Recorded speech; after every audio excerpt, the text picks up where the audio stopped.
really cover everything that going through from below the wings and above the wings. So it really helps you to get the idea of what airport operation is all about.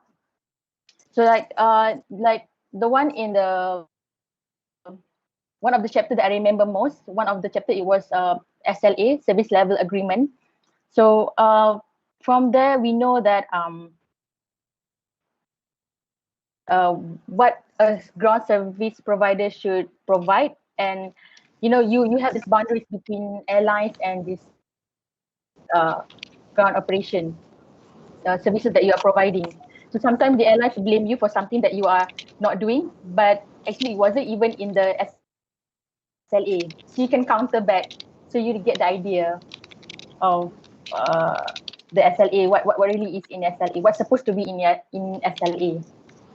And for the WM balance IATA training that I attended, I remember that being doing WM balance, we always calculated this load factor, this weight of the aircraft. But it was actually what I learned from the instructor, that he said that actually the point of the balance is actually a dummy point outside the aircraft. It's not even there. Like, you are just doing estimation of the aircraft actually. So I think I learned that a lot from the instructors. That was my personal experience lah. Okay. So for me, the benefit of IATA training or courses, I can sum up into 3 points. Value add your resume. Career-wise, you will have like a heads up when you are interviewed in the interview session. You are ahead from the other candidates. And the third one is the knowledge itself. Okay, so I'm going to start with the value add resume first. How it value add your resume? It definitely value add resume because IATA certificate is recognized by airlines, ground handlers, travel agents, travel agencies globally. So literally, it'll make your resume impressive. Definitely impressive. uh, you know what I mean? The cost is actually exclusive. But I mean the fee, the material, the instructor itself, the cost structure, it's expensive. And when Unicam, I heard that you are offering the IATA in the diploma, it's very the students are very lucky because it's included in your diploma. Because otherwise you have to wait the company to send you to attend the IATA course. You would do yourself, because I think only one course would the fee would cost 2,000 USD, around that. It depends on the course itself. Okay, on the career wise, I think I can pretty much say that having IATA certificate or diploma is like having a golden pass. It's quite rare to see IATA. You put your IATA information in your resume, and even in company, you only selected people are able to go to this IATA training. Not all, because company will only because it's expensive, of course. So not all people will be able to go. So anybody that able to attend is very lucky. The course will certainly get you to places in this industry. It's not easy. It's not easy to find a candidate that has this diploma, this certificate, IATA certificate, because it equip you with the idea, the theories, how the operation integrated from above and below the wings, and like I mean, when you are a student and you're a fresh graduate and you already have this CV in your resume, you are, like I said before, it's ahead. You are ahead away from your other candidates. They will definitely look at your resume because at least they can able to cut costs on the training that you should attend. So yeah, uh, idea because being in the industry industry, I see that most candidates from aviation, especially fresh graduates from other people who are from IATA training. You idea you have the risk, and when you are employed, you are in the operation. Once you go in and deploy this operation is about this area. So you're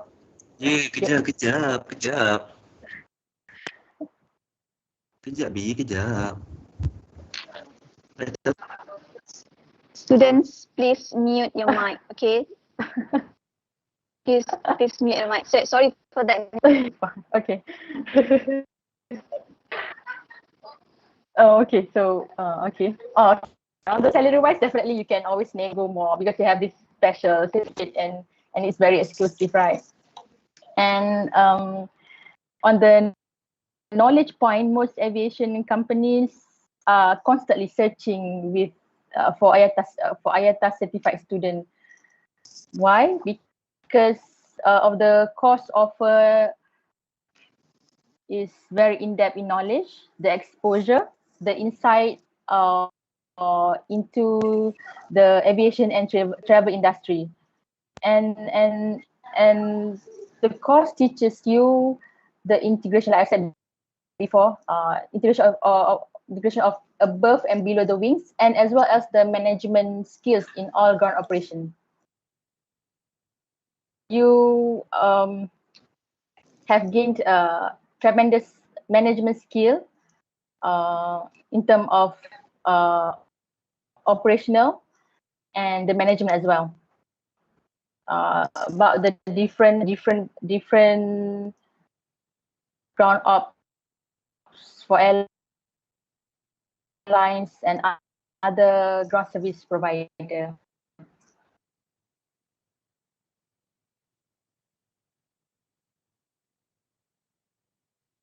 Knowledge is, like I said before, is exclusive because not all people can gain allowed to attend the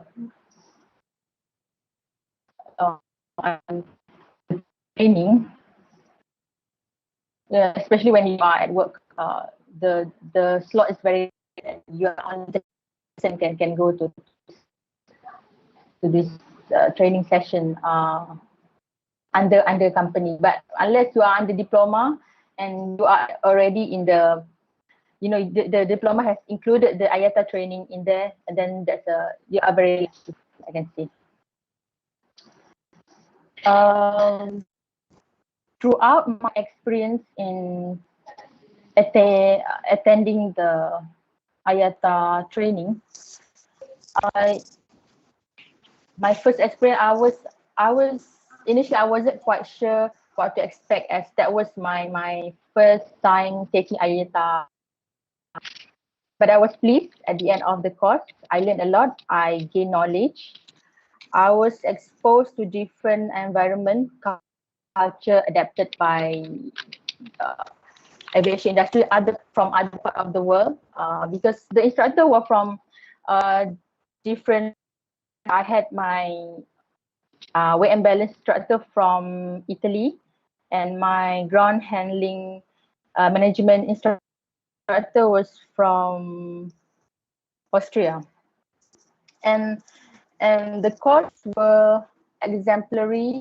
The class size individual which provide higher rate comprehensive. I think the class was limited to 25 participants, I think, if I'm not mistaken. So the instructor will definitely know you by your name, and the student instructor engagement was there.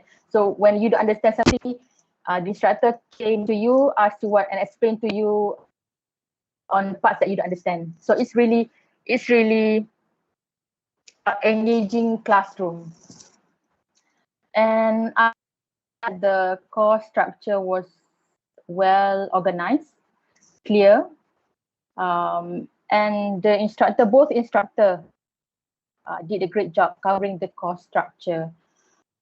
Like I said before, for example, station ground handling management, I was from RAM. My scope, my perspective was really narrow, and because I've always been known to baggage handling, aircraft loading, ground support equipment, and that was pretty much about it. And I know that. So when I attend the station ground handling management, it changed my understanding, it expand my knowledge, and I get to familiarize myself with uh, a broader range of conception of or concept or operation activities, and was cover so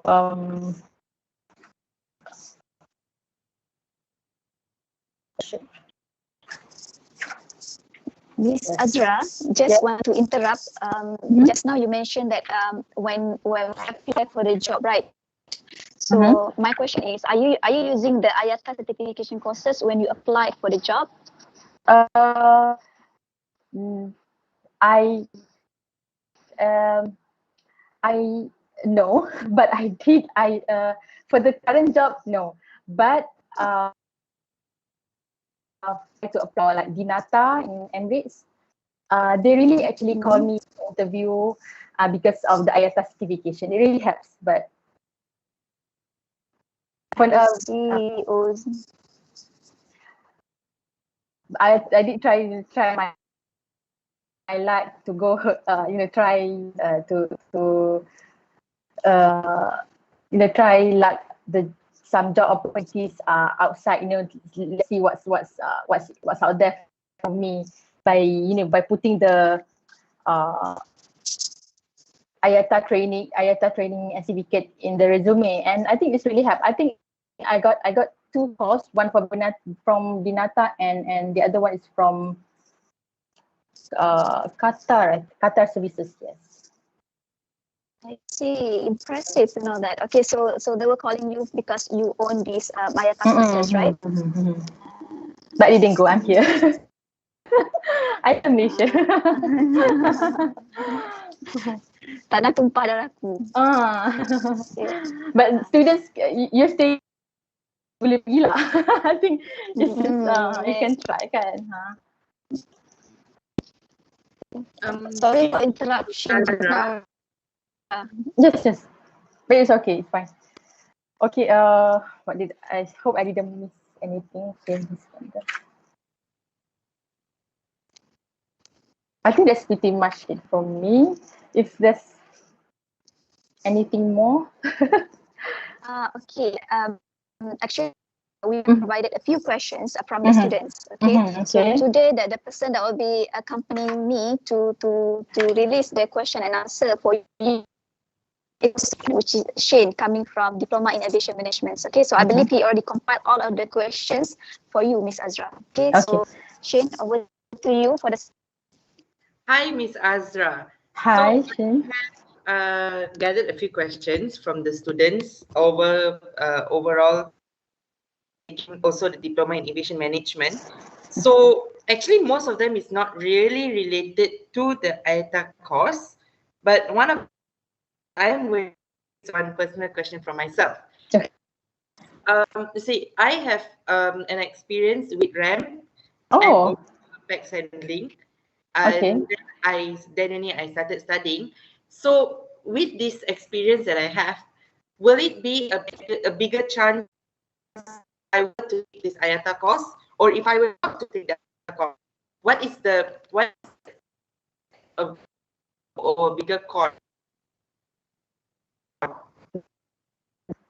Good question. But definitely add to your increase your chances actually. You work for RAM and you did the back selling, and then you have certified IATA courses, and that would definitely help you. Maybe you can try from on the management side, because you have this operational experience, right? And sometimes in the management they need these people who can explain, or that you have the idea of what happens on the ground on the terminals, so that will really benefit you. So you should take. Because like for me personally, it's like I want to do something in the airport. I do not want to be in the office. So I guess, Oh, yeah. So it's like, I mean, what is the a bigger chance for me to be in the airport? you mean you want to be in the ground operation, or you want to work with airport authorities? Ground operations. Airlines is still the best compared to. You get all the perks, right? Yeah, of course. I missed it thanks to COVID, but yeah, I'm looking forward to. Oh, sorry for asking, but where were you before? I was with Malindo. Oh, In Malindo. Okay. Yeah. We have some Malindos, uh, Malindo in our office. Yeah. Yeah. Or so you still want to be in ops? Okay. Yeah. So I think you should. Uh, most of our duty managers and managers, they have IATA certificate. They have to attend. The IATA courses. Like if you go for cargo, they have to attend and pass DG IATA DG certification. So definitely help you. Yes. So moving on to the questions by our students. So the first question is, how is the airline's growth? If I'm not mistaken, you're with AirAsia, if I'm not right. I was with AirAsia, and then I was in ground operation in AirAsia in 2017, before the whole department was moved into another company. Right. It's still under AirAsia. Tony's Yes. punya business strategy lah. I mean, I understand that. So what is the airline growth following the pandemic? I mean, from the start of the pandemic until what we are seeing today. I believe in fact, when I see AirAsia, they are very confident with the one in the future.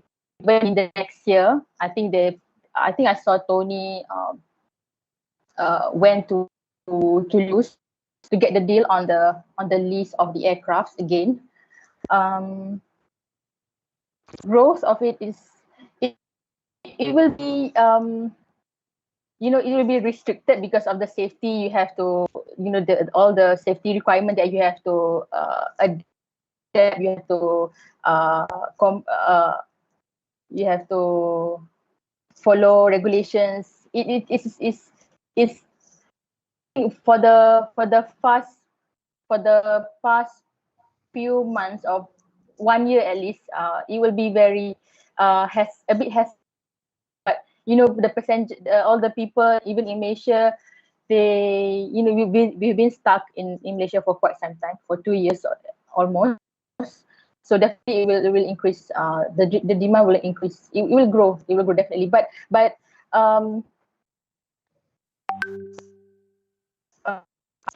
how should I say this? But it will not be easy, because you see Malaysia Airlines, AirAsia, they are in debt.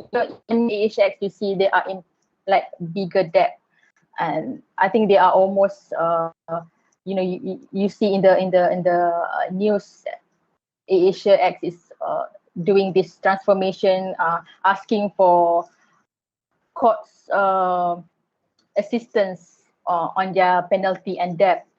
It will not be easy, but it will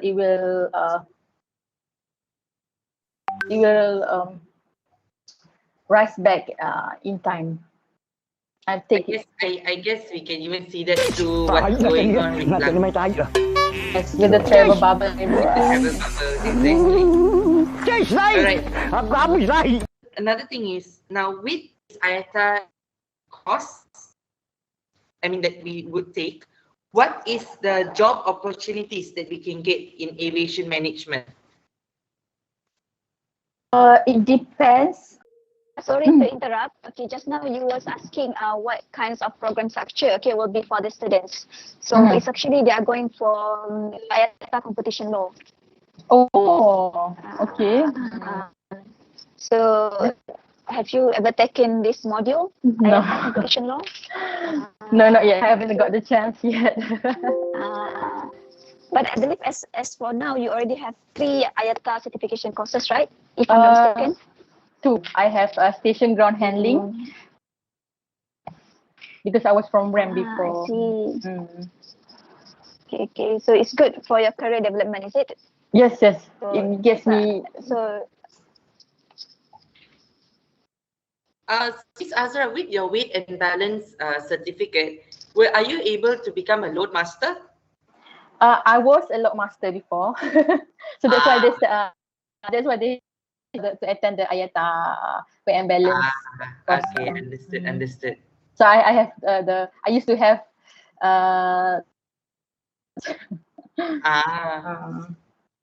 Okay, can understand. Miss Azra, just wondering, did the company send you to take the courses, or you are willingly to take the courses just for your personal career development? the company sent me to attend the course. I see. So they paid everything for you lah. Even the courses, because I believe data courses is not cheap, right? Yes. Yeah, it was like thousands of the price of the data courses. So if I may ask, just now you say that you attended a class, so I believe it's going to be courses that you took previously. It was a class mode. It was at Asia Academy. I see. All right. Because it was in 2015, so everything was still 50s kan. Only nowadays it's not. I see. So just from your view, especially to our students that we have right here, is it this IATA courses? Is the format itself or the question itself, is it going to be straightforward? Or it could be a little bit tricky when you answer the question, or whenever you are taking the courses. Is that courses is very convenient for you to take? On the Asian ground handling courses, the course that I took, the structure was very straightforward. We have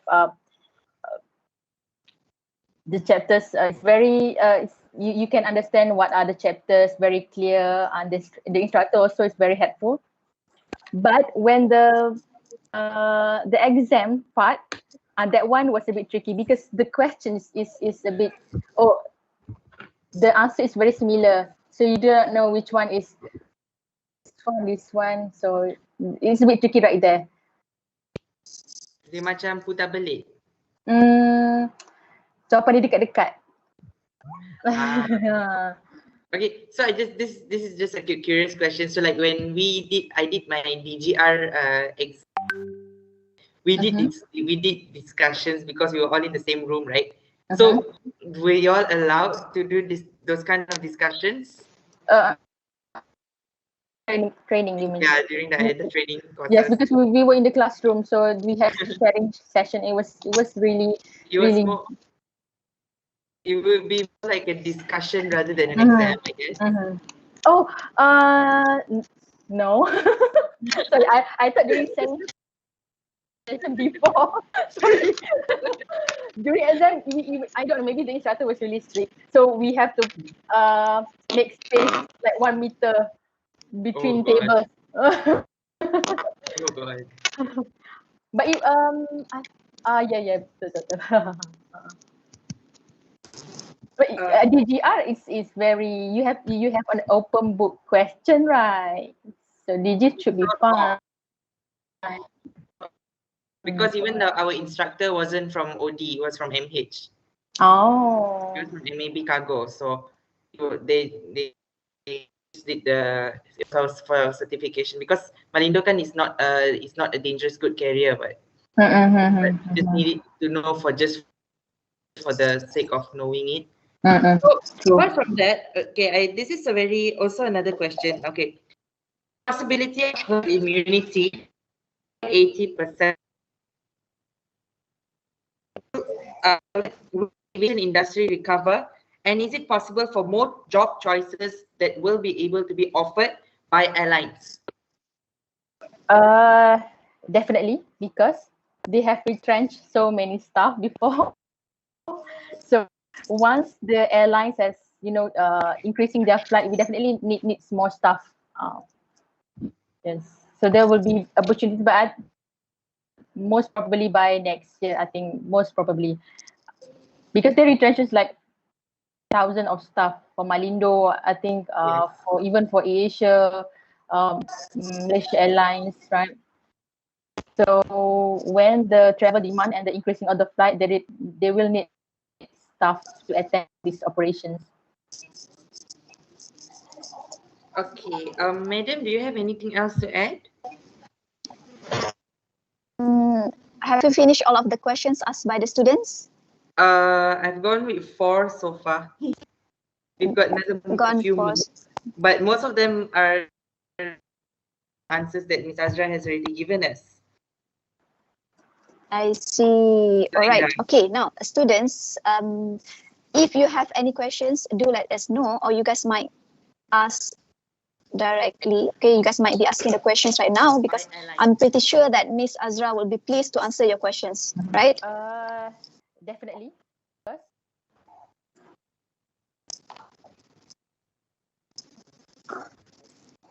Alia Army, do you have any questions to ask our beautiful guest speakers that we have right here? Yes, but I'm not sure our Shan Shakti have mentioned it or not. Have submitted my questions through the links you given by yesterday. So my question is, since IATA is under IQ, so is the protocol IATA is the same like IQ protocol? Okay. IATA is more on the regulating ease of the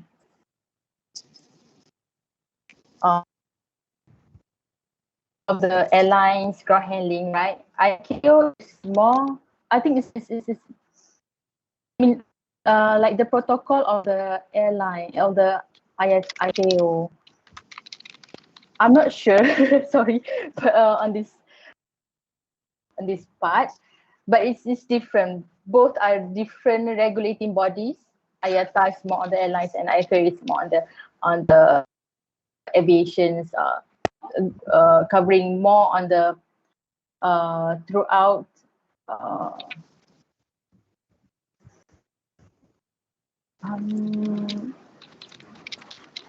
the protocol itself. I mean, I have to think about it. It's a really good question. It's okay. It's okay, Miss Azra. Sometimes the questions will be, out of your scope. Regarding, don't feel so bad. It's okay. Okay, Miss Azra, regarding your explanation just now, I have one question for you. Where you mentioned earlier, okay, regarding the class itself. Okay, so you were saying that you've got to attend the IATA courses for physical classroom, right? So, how did the instructor cover all the materials? Is it going to be like a full lectures where you got to revise your IATA course, revise by your own for these courses, or the instructor will guide you one by one for the modules that you have taken? My experience, the instructor conducted according to chapters, and then I think we have 5 days of class, and on the 5th day we have the exam. So 4 days or the lectures, but he will give us the homework to study, because in the morning and the next day he will review and ask each student whatever that we don't understand of this current chapter. I see. Okay. So we need to say even okay. Sure, Miss Azra, you proceed.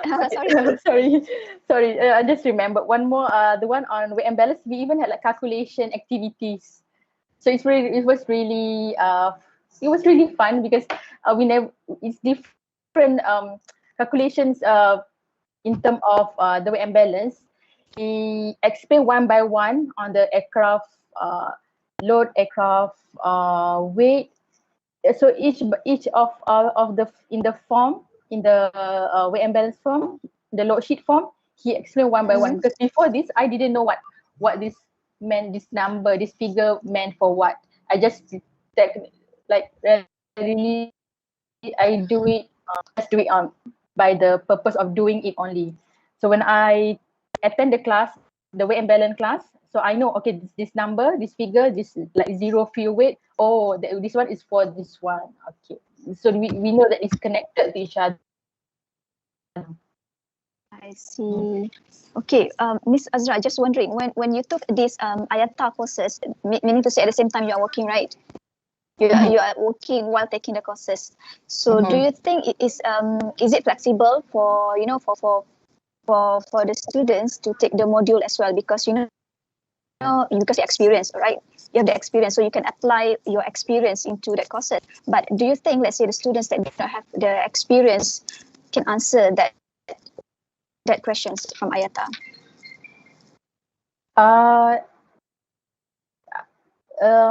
They provide material books for the class, so you can go through, and the question is just based on the module that they have teach or share in the class. So it will be related on the chapters that are related. The exam will be based on the chapter that has been taught in the classroom. So definitely you can do it.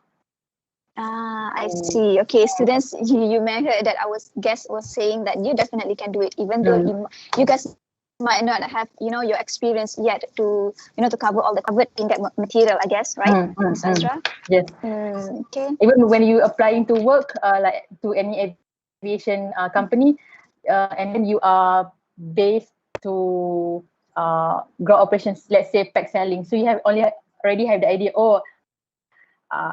You have check-in counters, and then you have you already like know the theories of the process, and when you go on the job, or you get that experience. I see. At least have the idea lah. So, Ms. Azra, I have another question, follow up from that.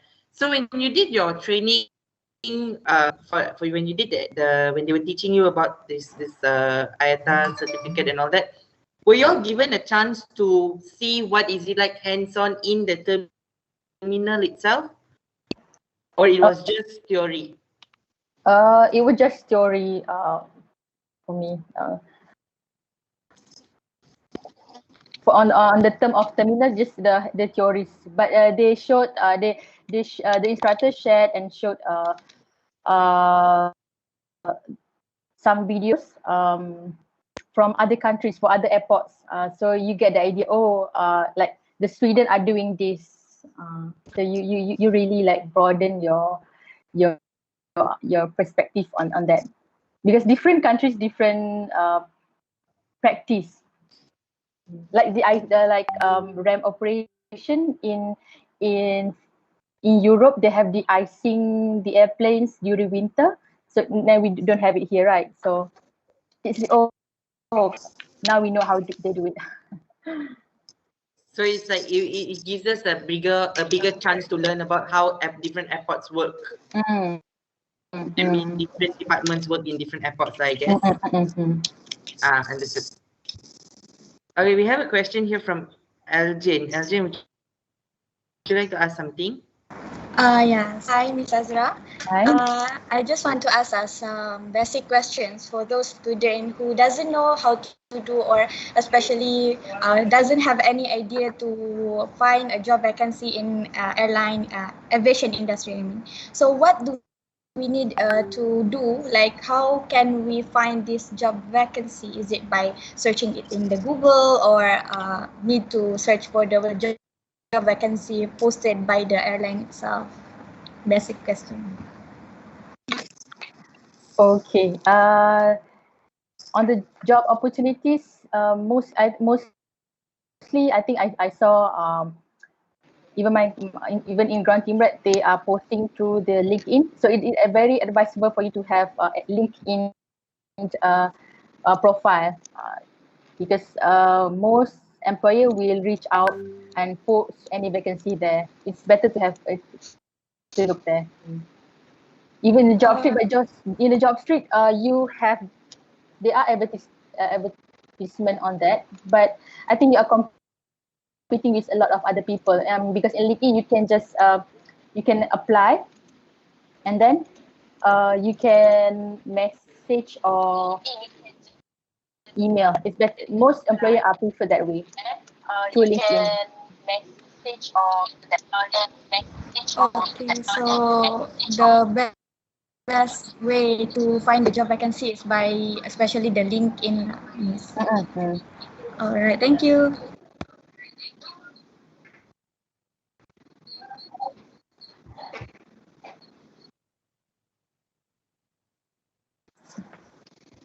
Shane, I believe there's another question coming from Marilyn. Yes. Mary, would you like to say something?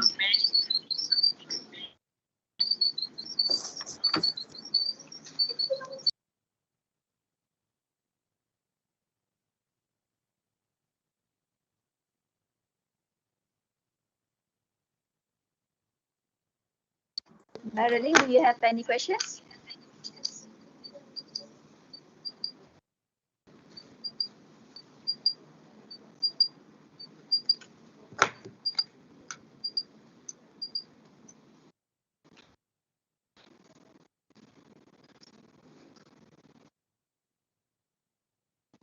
Madam, I can't hear.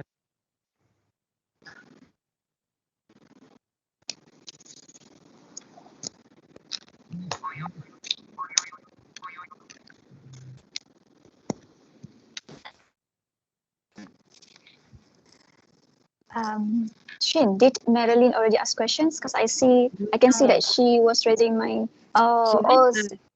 See. But Okay, she said that her voices cannot be heard. Maybe okay, she's typing her questions right now. Okay.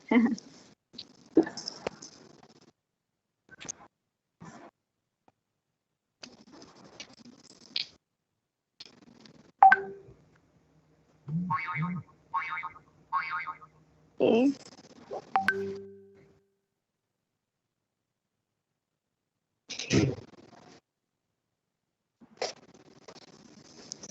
Okay, so Miss Azra, these students, this Celine, so she was asking, what are the challenges that you face working from home as opposed to the office?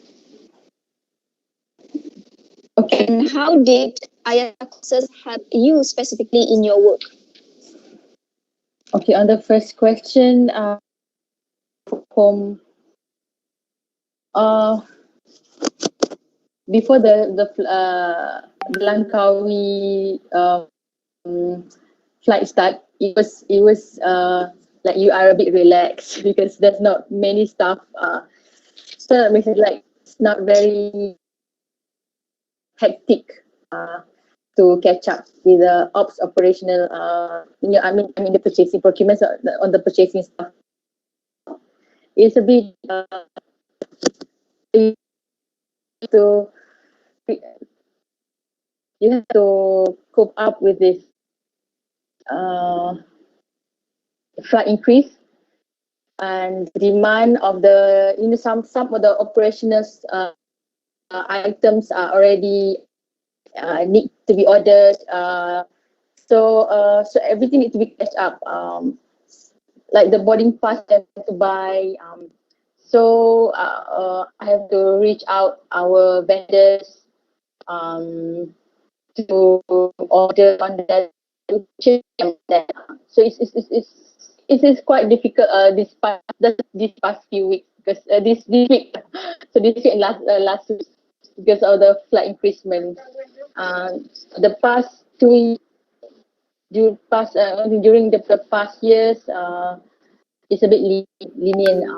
Yeah. On the second question, sorry. Yeah.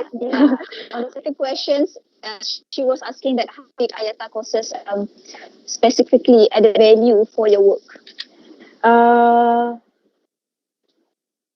It was from RAM before, so I didn't know what was the items the items that were using by the passenger handling, the cargo, and the station ground handling. The management course really helped me on that because I already have the idea of the passenger handling needs, like I said, need buggy to ease the travel of the disabled passenger. So when they ask to purchase, then I know, okay, this one is for to ease the passenger. And even for the walkie-talkie, why they need it? Because they need to communicate between the ground and the terminal or the gates people. So that really helps. Even for purchasing cargo items too, I know that they have sometimes the department will request to calibrate the scale of the weight scale of the cargo, so how urgent it is need to be calibrated. It, it was one of the chapters in the station ground handling management, so it really helps. So I already had an idea of what they need. Okay, thank you for your answers, Miss Azra. Okay, any other questions from the students? We have another one from Jane. Okay, sure. Jane. Okay, so I want to ask, as Miss Azra said that there will be a lot of job opportunities for those students who have just graduated or the job opportunities, but any possible for the workers that been retrenched from the company who asked to join the company back to work, and will that be affect to those fresh graduates to have less job opportunities? Okay. On that, even right now, to cover up the empty position, the vacant position right now, like they are already approaching ex-staff who are being retrenched if they are, because it's been a year. Most of them has already been employed by other companies, or they have already doing their own business. They already had a job. So some, not many. I'm not sure. I think they are interested to go back into the industry. I'm not sure, but upon approaching some friends, ask them come and join us back to cover this one, right?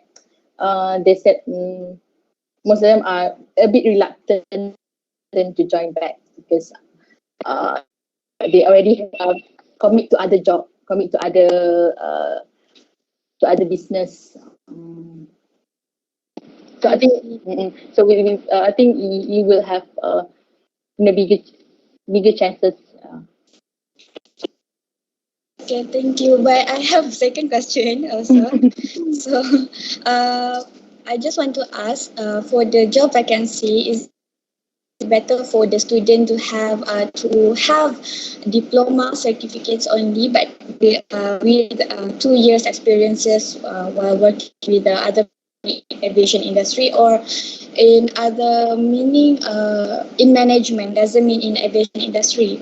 And also for those student fresh graduate degree but without experience, which one will the company accept first for the job vacancy? Okay. Going to a HR perspective here. Uh, Actually, most people were hired based on the experience of most on the like we used to did open interview in Ramadan, and most of them were from, I think there's a aviation training center. I don't remember what was the training center name, but most of uh, the leaders were from there, and we accepted because they have the idea of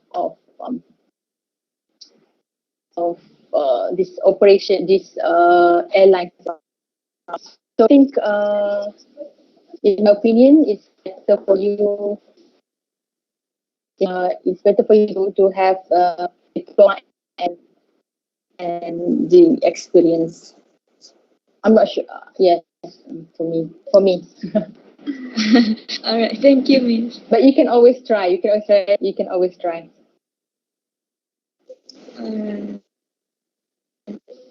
Okay, thank you, Jane, for the questions, and thank you, Miss Azra, as well. Okay, is there any more questions from you guys before before we end the session? Before we end the session with Miss Azra? I don't think so. The questions that have been asked, I shall ask it, but it will be in the next session. Yeah.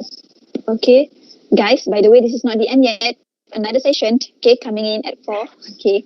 All right, Miss Azra, okay, I believe there is no more questions from the students. Okay. All right.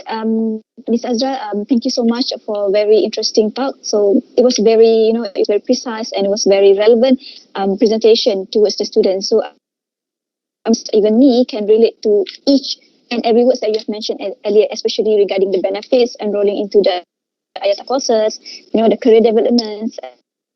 And thank you for sharing your knowledge and your experience with us, Miss Azra.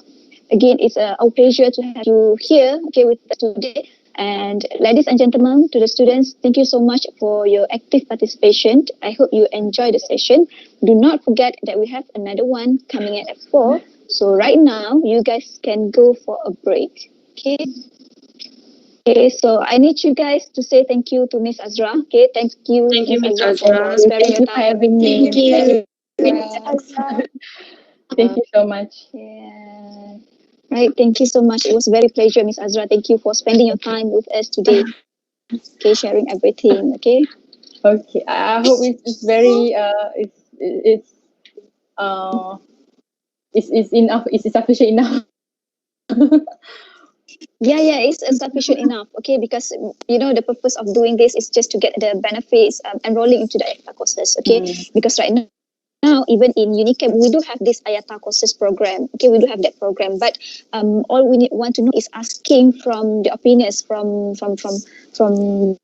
the speakers that already taken these courses. Okay, how is it going to be, and so on. Okay, that's why the students sometimes they quite afraid to take these courses because they think that I'm a student. How can I applied my hands-on training into this program since I'm not working yet? Okay, so this is what the students will be questioning. Okay, so I believe there is no more concern about whether this exam is difficult or not, the courses is difficult or not, because even you currently working, you are still able to manage your timing as well. Okay. Okay. Okay. Okay. Okay.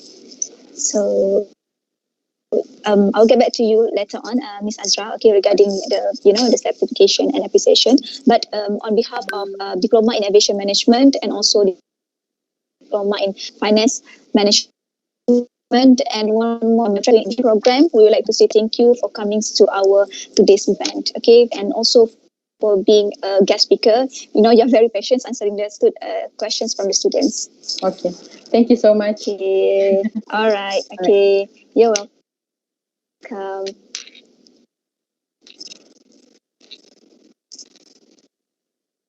Okay, for the students, you may stay in these sessions. Okay, do not forget we have another sessions coming in at 4 p.m.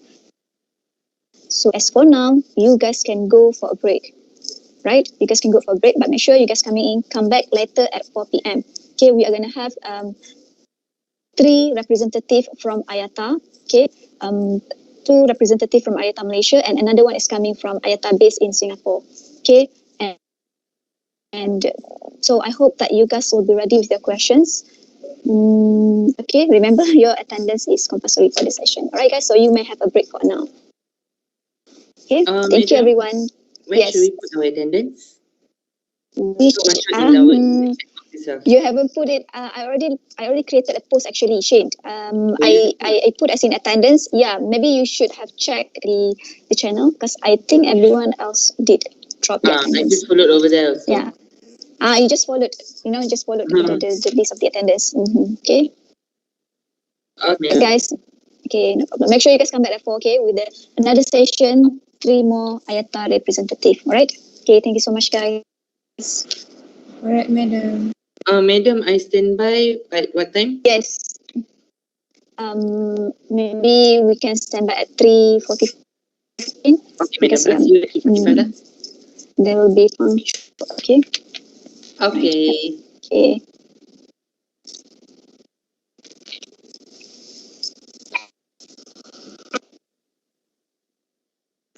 Siapa ni?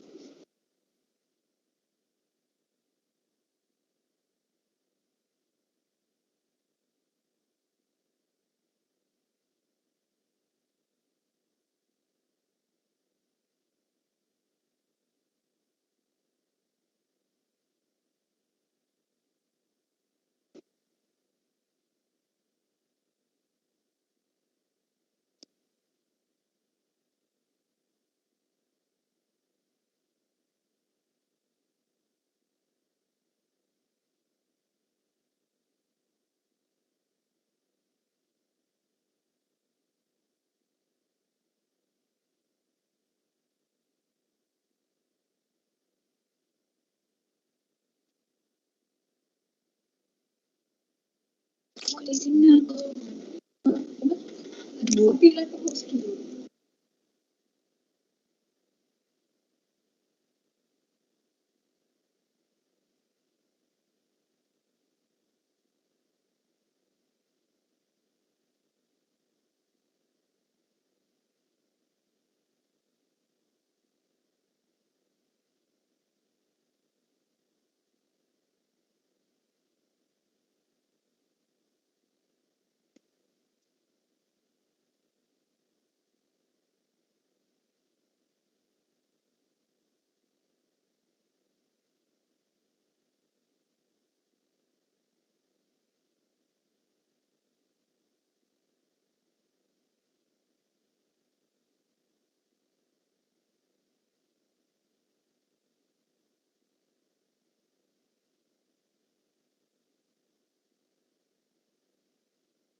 Hello, Mr. Azhari. Hello. Hello, Mr. Azhari. Hello, hi. Hi, thank you for joining our session. I'm actually waiting for Miss Joanna and Mr. Claudima. Okay. Yeah, we're waiting for them to joining the session. Okay. How are you doing, by the way? I'm okay. Alhamdulillah. Okay, Alhamdulillah.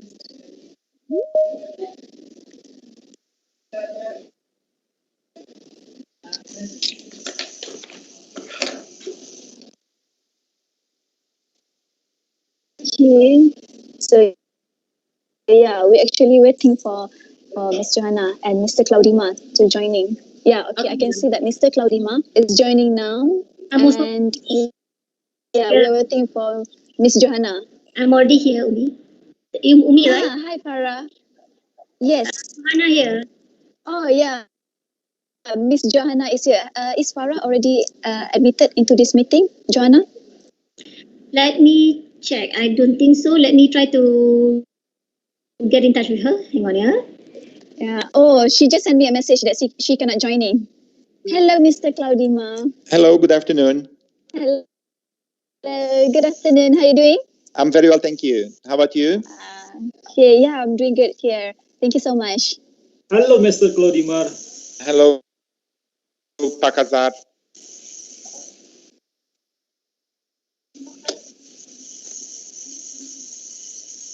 Okay. Yeah, we're waiting for Farah. I'm not sure whether she's admitted in this meeting room or not. Yeah, I've given her the link. She should be in a minute time. Yeah, okay. All right. Okay, sure.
Okay, so just for your information, Mr. Azhari and also Miss Johanna, we about to have about hundreds of students who will be joining us today.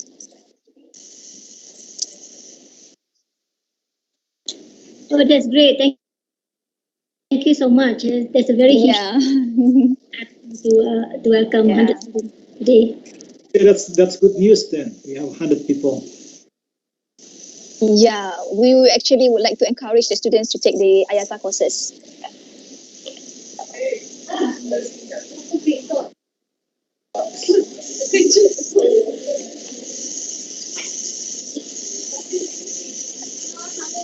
Miss Joanna, is Farah in? Because I couldn't see her names right here.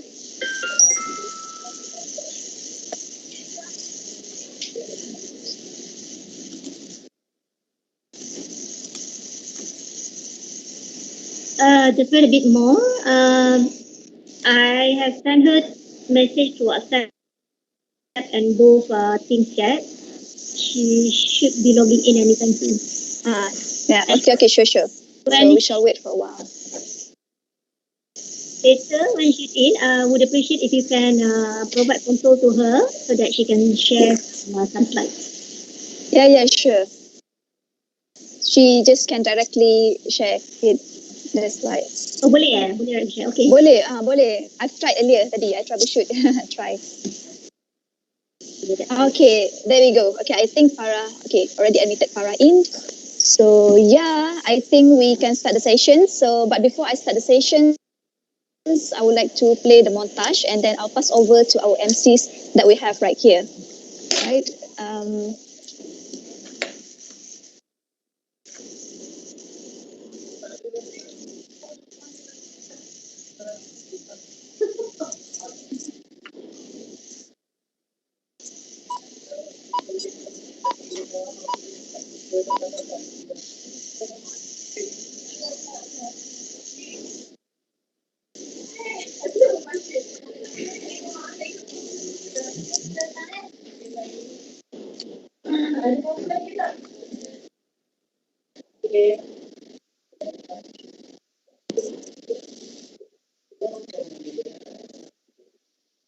All right, James, over to you.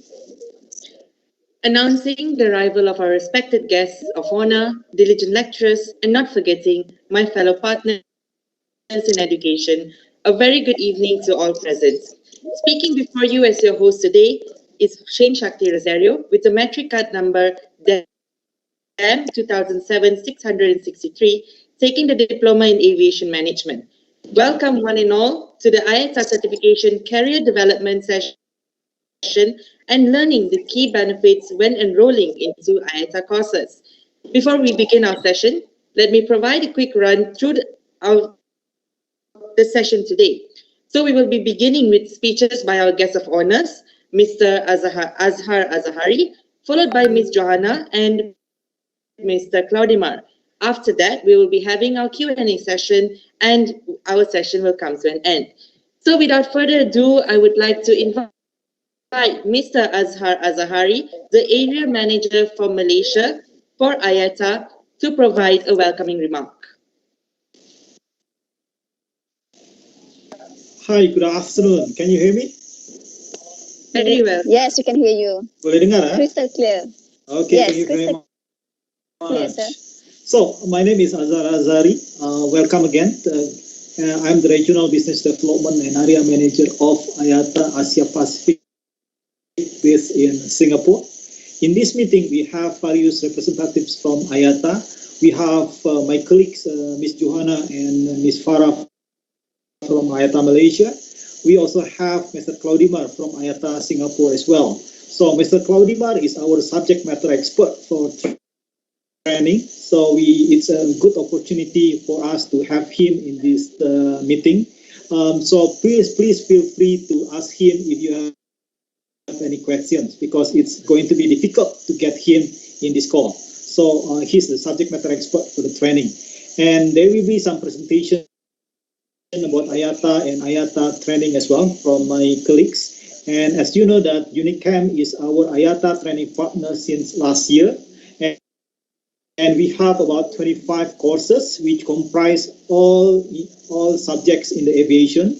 We have cabin crew, we also have DGR, or what we call dangerous goods regulation. So hopefully we'll be able to expand our partnership with Unicam, and hopefully all the students will be able to learn more about IATA training courses and the benefit that the students can get for the aviation industry as well. So without further ado, I would like to pass the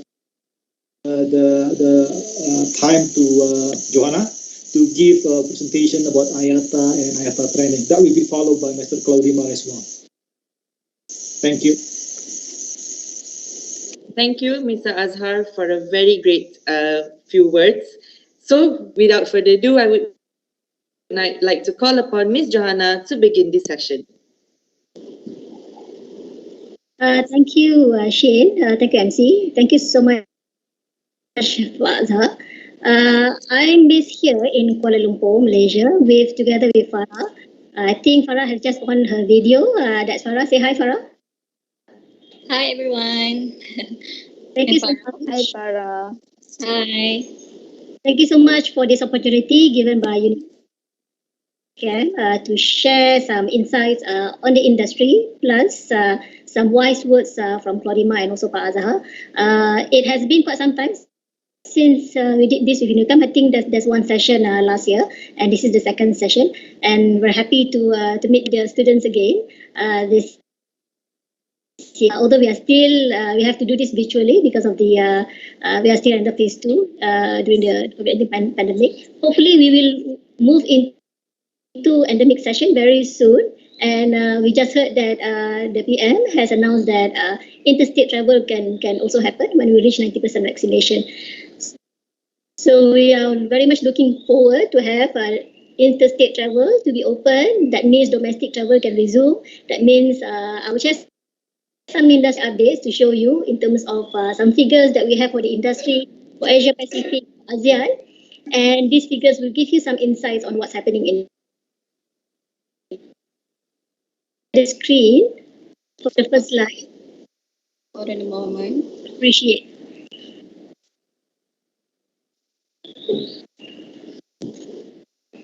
Do you see my screen, everyone? Yes, you can. I can see. I'm not sure. Umi, can?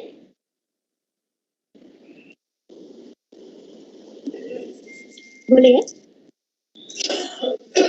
So we begin with some introduction for IATA. I think. Yeah, I can see the slides. Boleh. Okay, that's great. Thank you for the confirmation. So back to the introduction. This is just to provide you some overview of IATA as an organization. I think some of you may have known from your family, maybe from your colleagues, from your friends about IATA. And we are essentially an association, persatuan, but we do a wider role than an association role. For association role, we have 290 passenger and cargo member airlines, and that represents around 82% of global air traffic. The head office is in Montreal, Canada. The executive office is in Geneva, Switzerland, and we have regional offices in Singapore, Madrid, Beijing, Amman, and Miami. So the regional office is in Singapore for Asia Pacific, and all the Asia Pacific country reports to Singapore office. Our mission is to represent, lead, and serve the airline industry. And our vision is to work together to shape the future growth of safe, secure, and sustainable air transport industry that connects and enriches our world. So looking at our vision, we have to do more than an association role. And in terms of our coverage, if you can move to the next slide, Farah, it spans across multiple countries. If you can see here, it is from Pakistan up to Australia and New Zealand. So this is the span of Asia Pacific countries, 37 countries in total, 14 offices, around 200 over employees, and 8 different time zones. If you can move to the next slide, Farah. So this covers a few critical areas for our members and for the industry under financial distribution and data services, under customer and business services, under member and accumulations, under airport passenger cargo and security. Safety and security falls under here, and also under safety, flight and flight operations. Also under safety, there's also a component of safety here for flight operations. Next slide. So I've mentioned just now in terms of the area of expertise. Yeah, I think you have to go back one slide. Okay, this one. Sorry. So it ranges from, this is just some examples of what we do for the industry. For COVID-19, of course, there are a lot of focus areas that we're doing for COVID-19. IATA Travel Pass is one of them. But the most importantly, the intention is to convince the government to reopen the borders. Only when the borders are reopened, people can travel, the industry will recover. We do a lot on cargo as well, in terms of looking at, Azhar has mentioned dangerous goods, looking at procedures, looking at processes under cargo, looking at cargo digitalization, and we do a lot on passenger experience as well. Digitalization is one of them. We have a program called One ID to facilitate travel via digital or biometric recognition from end to end. We have a lot on distribution and payment. This means we provide a platform for settlement between the airlines and travel agencies and also the cargo freight forwarders, so that they can do the settlement seamlessly when they pay the amount. And in terms of safety and security, a lot of programs, a lot of certification is being developed for the industry. Certification such as IOSA, safety audit, ISEGO, ground safety audit.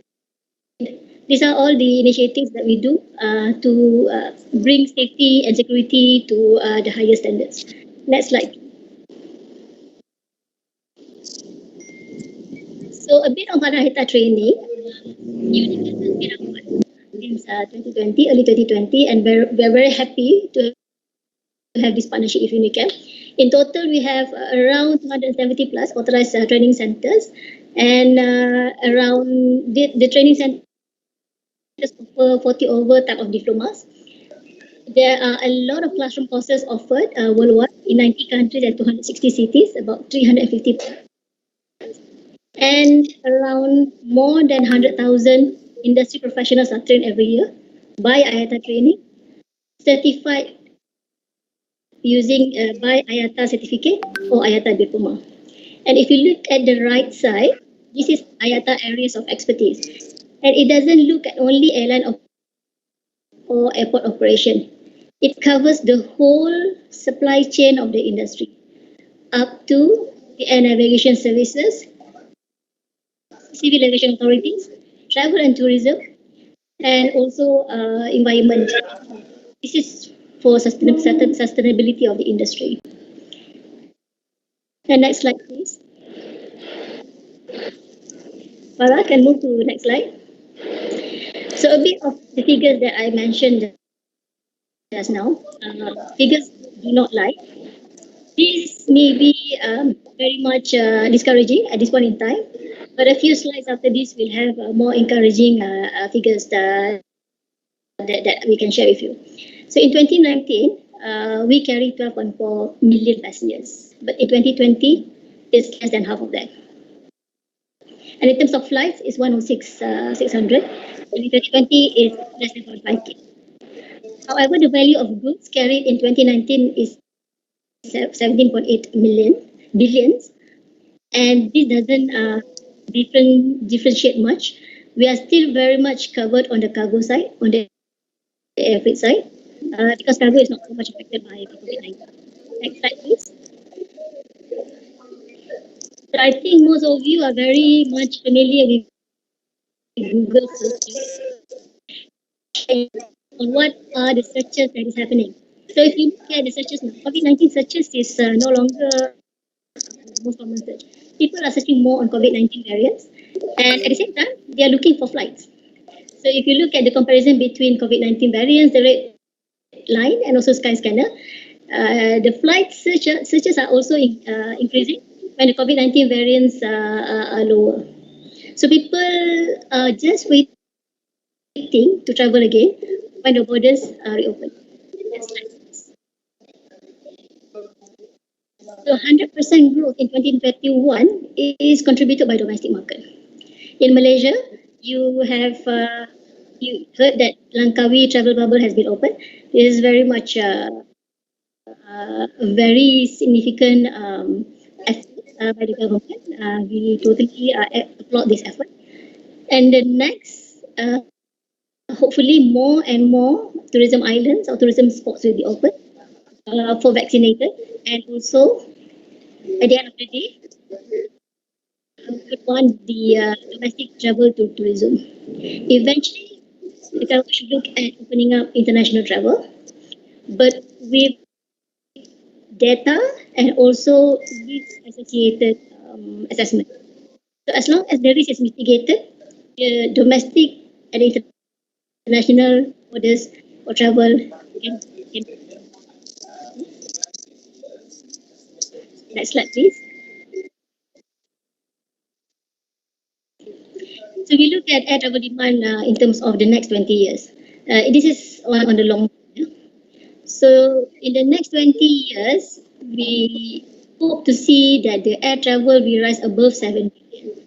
And this at 3 scenarios. If you look at the blue scenarios, is the baseline scenario.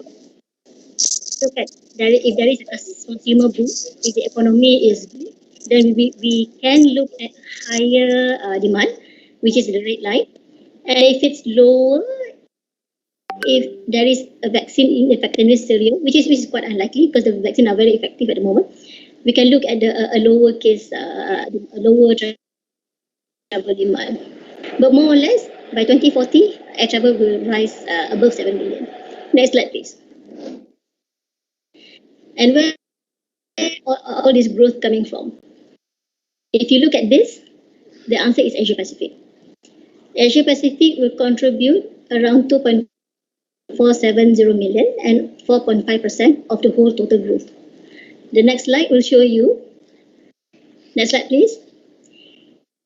In terms of Asia Pacific, the air transport industry supports 46.7 million jobs and 944 billion USD in GDP. So this is only Asia Pacific countries, including Malaysia. Yeah?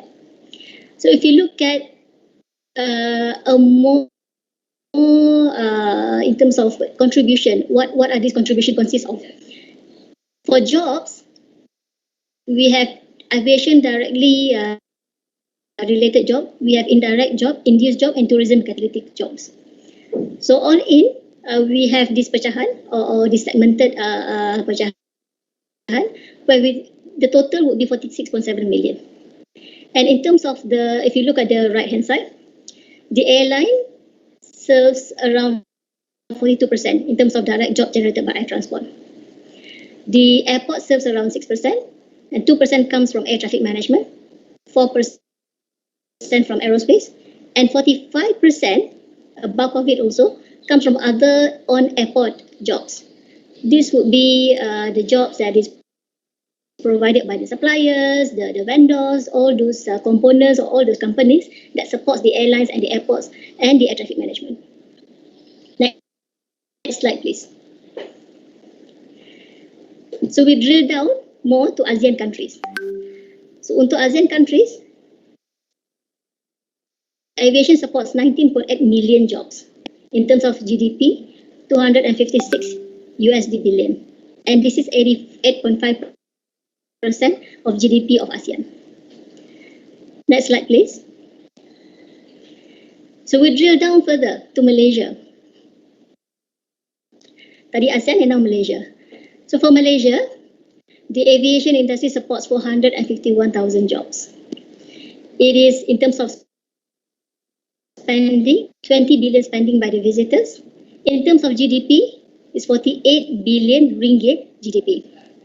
And we have 152 connections to destinations. But when you look at the below chart, at this point in time, this is based on April 2020 assessment. Because of COVID-19, there's only 97 routes operated by the airlines. Pre-COVID-19, before that, it's 249 routes. And we're looking at all these routes to be reinstated by the airlines once the recovery happens. That means once the international borders are reopened. Next slide, please.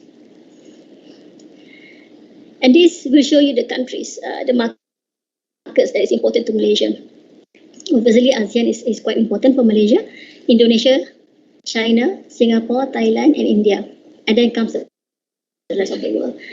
So Indonesia is the highest contributing sector for Malaysia based on the current assessment.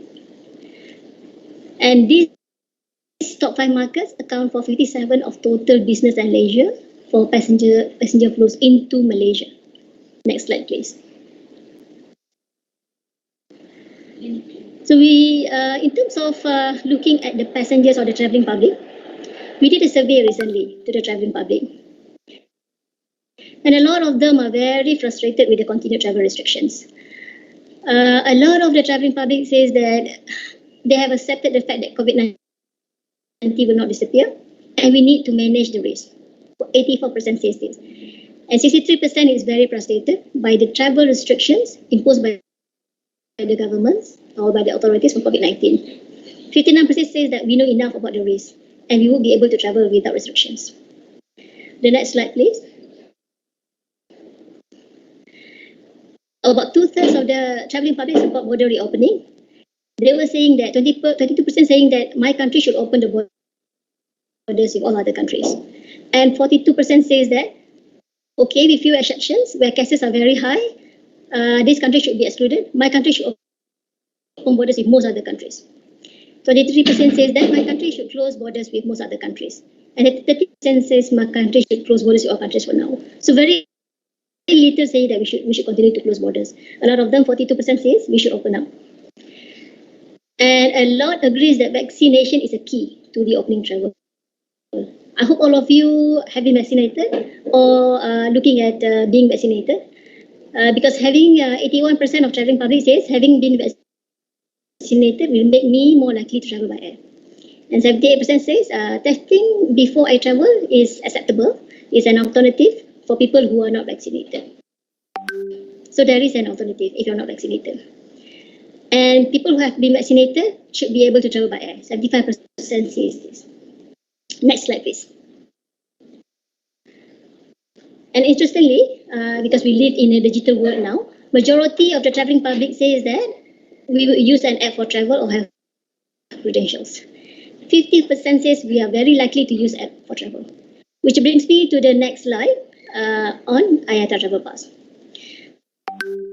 So I've included some information on IATA Travel Pass because I know you guys are very much digital savvy and very much, I think you guys have used an app before. So we introduced IATA Travel Pass because of all these questions. There are a lot of questions on how do I travel, how do I get a test certificate, do I need a vaccine, what are the travel restrictions to go to a particular country.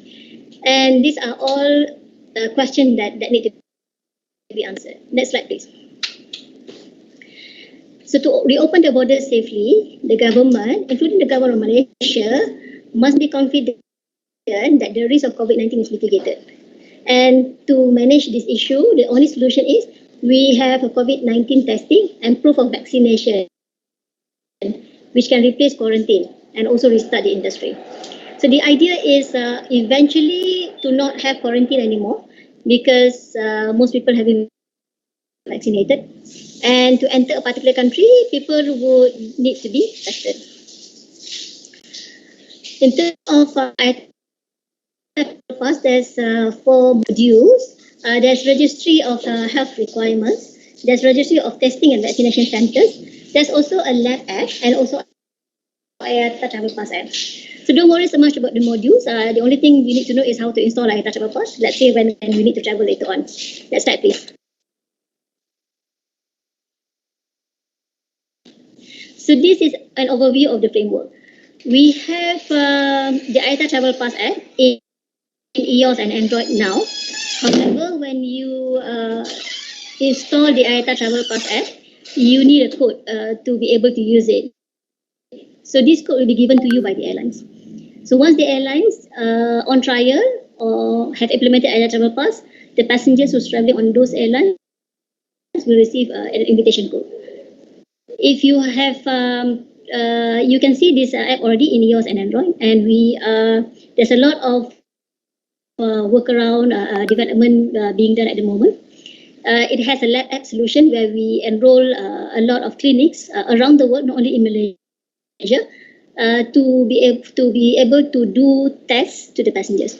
And then it is also based on thematic. This is a database. This is provided by IATA. It is owned by IATA thematic. It will check all the travel requirement to enter a particular country. So everything is done via the app. You don't need to check the travel requirement separately. Next slide, please. So at the end of the day, this is what will be displayed on the Travel Pass app. If you have take the test from the registered clinics, the COVID PCR test is eligible for you to enter the country, then you will have a green tick, and this green tick will just show it to the airline and show it to the authorities, health officials when you travel, and you can be accepted to enter the particular country. So it's as easy as that. No more paper, no more fraudulent test certificates. This is all done using IATA Travel Pass app. And we are hoping that more and more governments will adopt the IATA Travel Pass framework. Next slide, please. So currently, there's about 76 airlines that has trial or implemented IATA Travel Pass. 219 routes in total as of July. And for Malaysia, we have trial for Kuala Lumpur, London. We are doing trial for Kuala Lumpur, Jakarta, and we have trial for Kuala Lumpur, Jeddah. Next slide, please. So that's all for industry. Some insights on industry updates and IATA Travel Pass. I think we'll put the questions towards the end after Claudima has given his wise words. I think I would like to invite Claudima now for his insights. Thank you so much. Thank you, Joanna. I may share my screen, please. Can you please let me know when you can see my screen? Yes, Claudima, we can see your screen. You can see your screen. Thank you very much. Thank you. Thank you very much, all of you, for having the opportunity to talk with me today. My name is Claudimar Marafon. I am original from Brazil. I have been living in different countries, in Italy, in Argentina, in Spain, in France, in the UK, in Jordan, and now in Singapore. So I'm in Singapore for the past almost 40 years, and I joined IATA. I just completed 80 years in IATA in the last 1st of September. So I'm quite young comparing to Pakazar and Joanna in IATA. So I'm responsible for training, responsible for all activities related to training in the Asia Pacific, excluding China and Southeast Asia. What I want to talk to you today is about the industry most trusted source for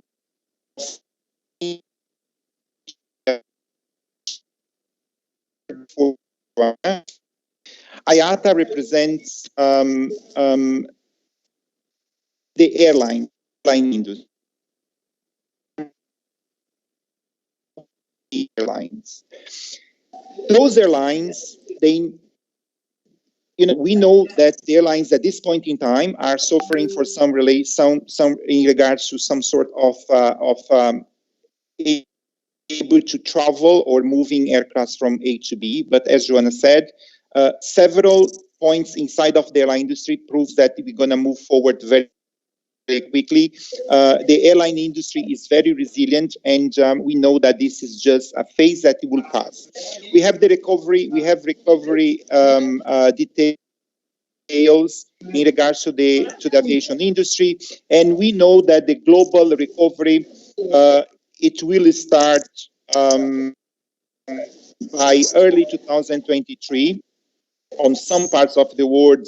In early 2021, which is already starting, we know that some countries are already open up. Other countries will be by early 2022, and some developing nations by 2024, 2025.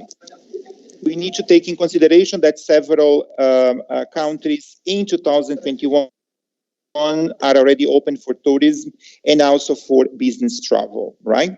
So when we say why to get IATA courses, why to enroll for IATA courses, mostly is because of they are internationally recognized and accepted worldwide. So nowadays we are not as, for example, Unicam, right? All the students that are Unicam will not study to deliver to work only in Malaysia. So they're going to be exporting students globally to different countries, to different locations, right? You're not going to stay where you are right now. We are not trees that they plant in one place and stay there for forever, even though now you can move a whole tree from one place to another. So this will add to your resume for sure, especially when you are working in aviation and the travel and tourism industry, and also in the cargo industry. So those professionals that have an IATA diploma or an IATA certificate will be on the front line comparing to other students that are joining the airline industry. So,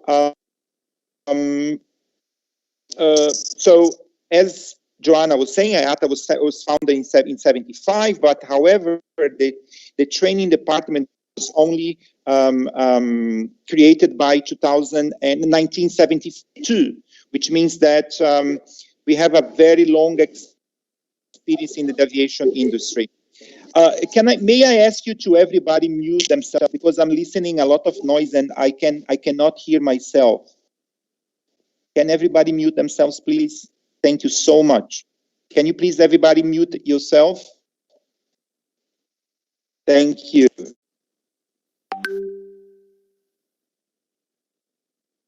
Ready. Okay, so you may proceed, Mr. Claudima. Yeah, because I can hear a lot of noise, and I have only one side earphone. Thank you so much. Thank you. So, so IATA is created in 1945. It was in Cuba, by the way, in a meeting in Cuba after the Second World War. And then in 1972, the IATA Training Center, the IATA Training Institute was created. And of course, we are developing and supporting the industry to support the professionals for tomorrow air transport industry. And of course, with quality, in a lot of quality. Our material is trusted by the airline members. Why? Because we have a lot of expertise when creating the material, the best SMEs, subject matter experts creating the training material for our courses. We have a quality control. We are Sept certified, so we have quality material. Our experience and knowledge, we are the center, we are the brain. We work together with airlines, airports, cargo companies, travel agencies, civil aviation authorities, in order to create courses that will be really focused on what they really need. Of course, for being the market since 1972, we are very reliable and now have a very high reputation comparing to different institutes in the market as well. And our material are currently updated, are relevant for what the industry needs. Today, I would like to talk with you in regards to one project that we have in IATA training, which Unicam is part of it. Unicam is our IATA training center in Malaysia, offering several courses, but some of them are specific to what I would like to talk with you today. That is called the IATA and Harvard Mentor Diploma. So in a nutshell, is when you complete one IATA course, studying in Unicam, when the instructor for Unicam is delivering the courses. However, you also study e-learning material offered by Harvard Mentor. Everybody knows Harvard University, which is a renowned institution in a university in globally developed by Harvard Publishing, which means that you will study the IATA certificate, so you're going to receive an IATA certificate, but also you will get certificates by Harvard when you complete the material. So you complete one IATA certificate, and then you complete 10 online courses through Harvard Mentor, and you are able to get a final diploma on when does show that your achievement is on the IATA and Harvard courses. So the key advantage on this is because it's learning is very easy in regards to the new methodologies nowadays due to COVID. Most of the courses are e-learning. So and we call this a blended module, because you have the face-to-face with your instructors based in Unicam, and then you have the second part that is e-learning, study yourself, and together with Unicam as well, you also have more courses that can be delivered. You can choose the courses that you want, the e-learning courses, and each course that you take, you'll also get a certificate. So right now, the courses that Unicam offers, and they are blended together with IATA, Harvard Mentor, and Unicam are those ones. Airline cabin crew, airport operations fundamentals, airport ramp services, aviation security awareness, ground operations management, passenger ground services, and travel and tourism consultant. So all those 7 courses are, as you can see, they are aligned with the leadership and management. So you can select to complete the course itself, receiving a certificate that is issued by IATA, or to receive a diploma, adding minimum of 10 e-learning courses from Harvard Mentor and get a diploma by the end. So I will explain to you now the 3 easy steps that you can get the diploma with IATA and Unicam. So first, you need to complete one course that is listed on the that offered by Unicam, and at the end, you're going to receive an IATA certificate that is secure digital. So you can scan. So there is no more paper document. We prefer to give you, because of the pandemic, and also to safeguard that everybody who's doing the certificates are real certificate. Is a digital secured by blockchain technology. So you have a scan that you can have it and you can share your certificate with another person. So you complete one course, right? And to complete this course, you have 2 options, 2 attempts to pass. After you complete it, then in partnership, in talking to the training manager of Unicam, you select minimum of 10 courses for the Harvard Mentor, which are courses under leading yourself, leading the business, and leading others. So, and then you can take those exams as many times you can in order to pass. And you need to pass minimum 70% in order to get a completion and in order to issue this by yourself. So the moment that you complete that, you're going to get a certificate you're going to get on your email, and you can print your certificate as well.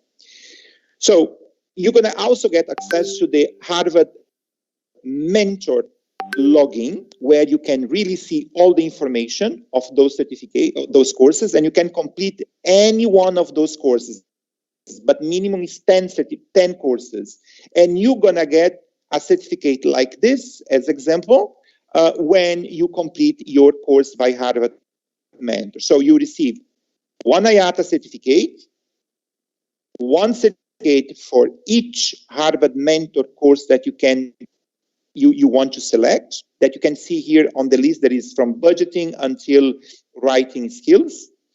And then after that, when you complete the IATA certificate and you pass, plus 10 Harvard Mentor, you send all these details to IATA, and we're going to show a diploma for you, as this example. A part of that, you're also going to have another letter from Harvard Business Publishing listing the courses that you completed with Harvard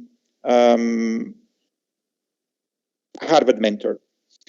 I would like to recommend you to take a look also on this app that is called Airline Manager Tycoon, where you can have your own airline. It's a free app. You can compete with each other. It's a very good. I play this game on my mobile. It's super good. I do recommend that for you. It's in partnership with a French company, and you can play and have your own airline. You can decide where to fly. If all passengers will be business, all passengers will be economy, all passengers, which type of aircraft you want to select. Very, very cool. Very, very nice. Try this. You will be loving. It's about 500,000 people play this game every single day, called Airlines Manager. So you can download in your phone. Another thing that I would like to to show to you is the skills map IATA. It is the passenger journey and the cargo journey skills map, where you can see yourself taking different courses, not only the ones that are offered by in partnership with Unicam, but also if you want to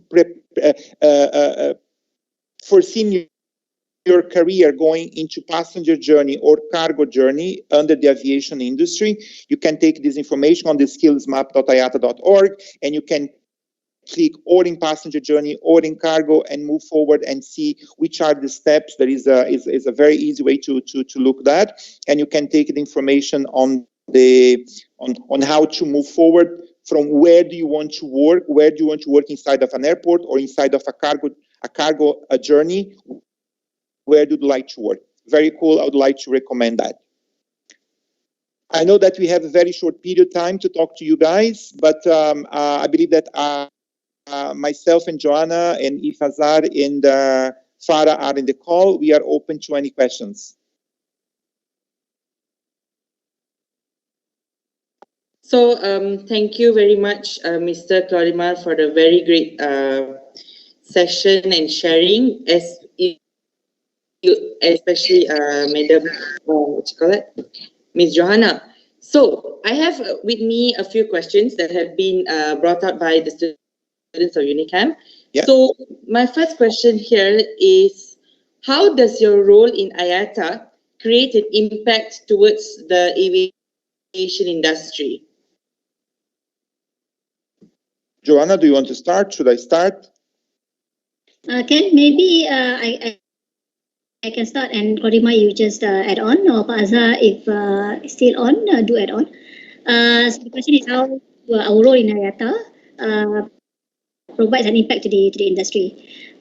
So I think I would go back to the vision and mission of IATA. So it's for us to lead and support the industry, but we're not doing it only for the airlines. We're doing it for the whole entity of the industry, because the idea is for the industry to grow, to continue to grow, for the industry to adopt digitalization, for the industry to continue to operate safely and efficiently. So along these lines, we have a series of objectives that we work together with our board of governors. The board of IATA consists of airline CEOs that is elected at the AGM. So the board will give us a direction on what to, in terms of the objectives, to drive for the industry. And from these objectives, we take it. We go into each and every country, and we work together, we partner together with the government, with the authorities, with the airlines, and with the other associations to drive this agenda for the industry. Thank you, Joanna. Very, very well describe our role inside of IATA. I would like to mention my role as a training manager. Working for IATA for the past 8 years, I managed to visit over 100 countries, talking to students, talking to universities, talking to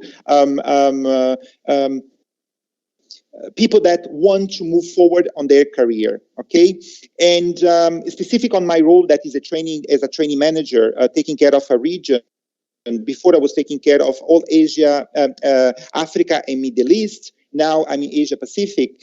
I really saw the impact of a student starting from the basics, the fundamental courses, moving forward to intermediate courses, and going into professional courses, and moving forward. And today I have friends working, I'm not going to say airline names, but I have airline A, B, or C that are IATA.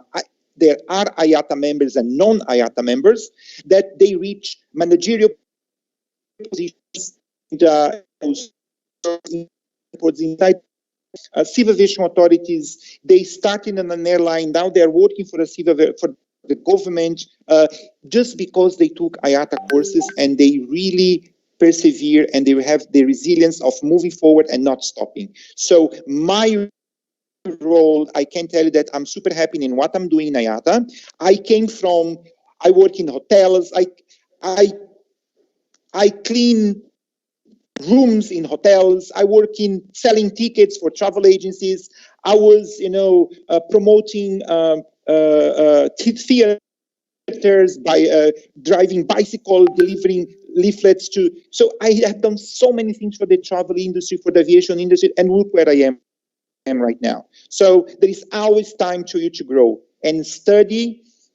I try to study and keep studying. That is something that is my motto. So I really believe that my role in IATA is to really support young people like these people that are in this call right now. And between me and Joanna, Pakazar, and Farah, if there is anything that we can do to help you more to reach your goal, your final goal, we are here to support you as well. That's a very great answer, sir.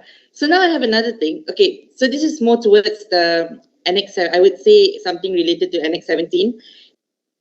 So is the protocol safety that is led by IATA, is it the same protocol that is given by ICAO, as IATA and ICAO are almost near to each other, or is it totally different?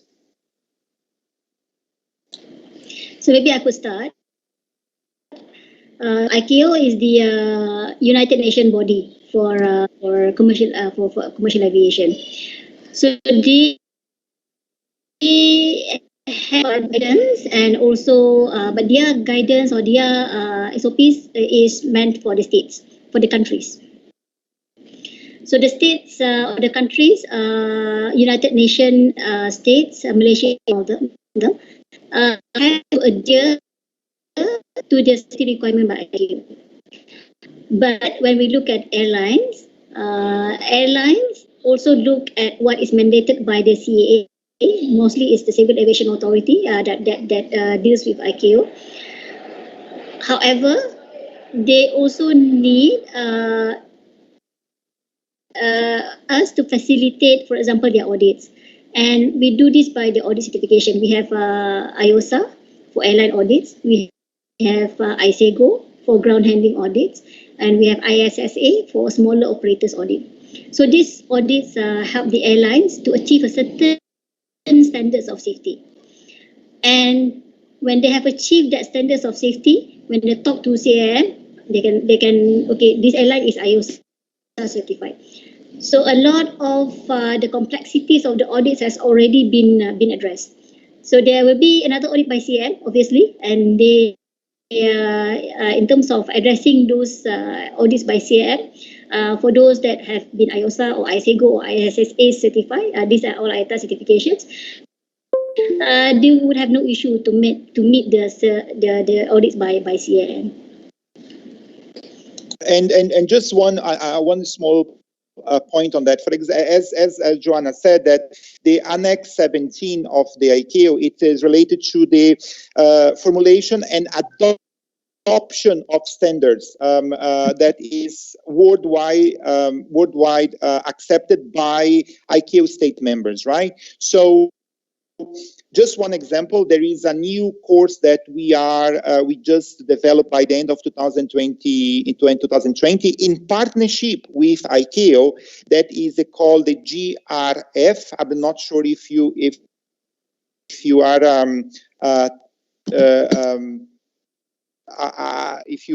you ever heard about that. It's called the Global Reporting Format for Runway Services Conditions. So this course is specific for anybody who works in airport, who works pilots for civil aviation authorities. So we have a very close relationship with ICAO, that is International Civil Aviation Authority. We have a very good relationship with ACI, that is International Civil Air Association. So IATA is not we are not under United Nations, but we work very close to United Nations and also to all organizations that are related to the aviation industry. So we have different alliances, different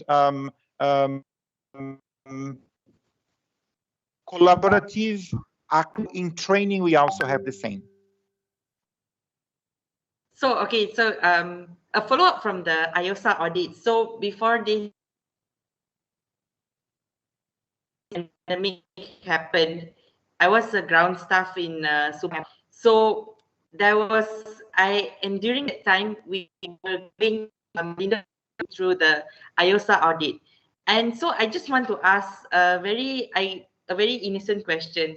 Is it true that when IATA officials come down to base during the audits, they impersonate as passengers on wanting to travel? Well, the IOSA audit is done by independent auditor actually. So this auditor is assigned by IATA or accredited by IATA to do IOSA audits. So before COVID-19 is physically done. So each auditor will travel to that particular airline or that particular country to do the audit. And normally they do not impose themselves as passengers lah. But their modus operandi can be different. So some of them may but the audit has to be scheduled actually.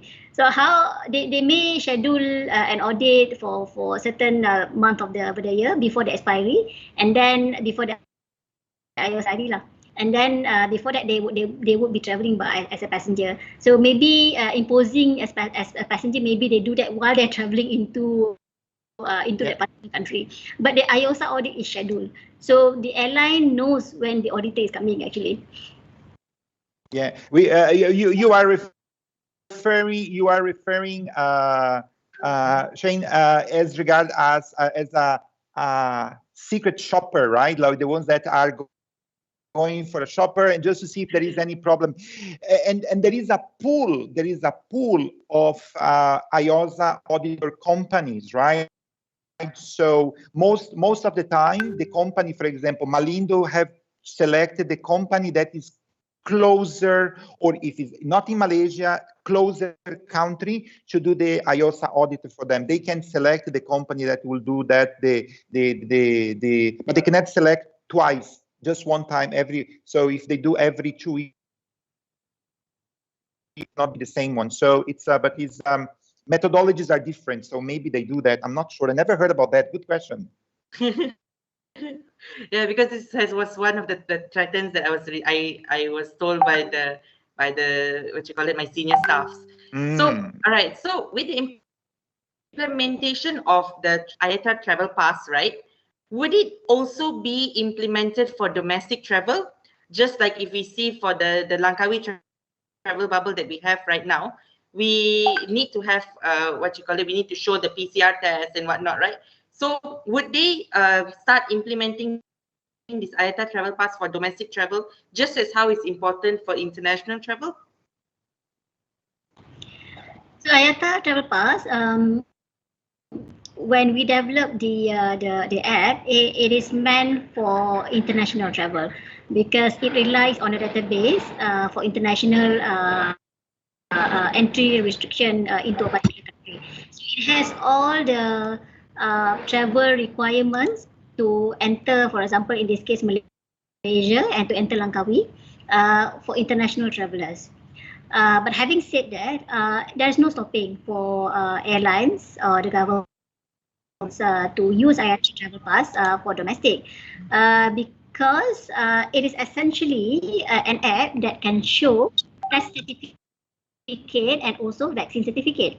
So if IATA travel pass is purely used to show digital vaccine certificate or digital test certificate, then yes, it can be used because the idea is not to have any more paper, any more passengers using paper to produce when they arrive.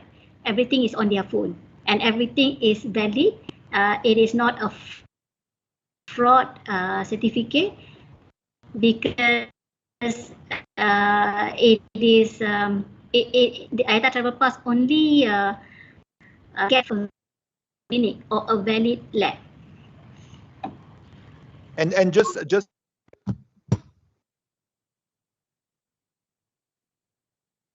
can't hear you, Clarima.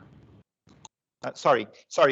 Just for example, to fly from one city in Brazil, from the north of Brazil to the south of Brazil, is about 4 hours and a half.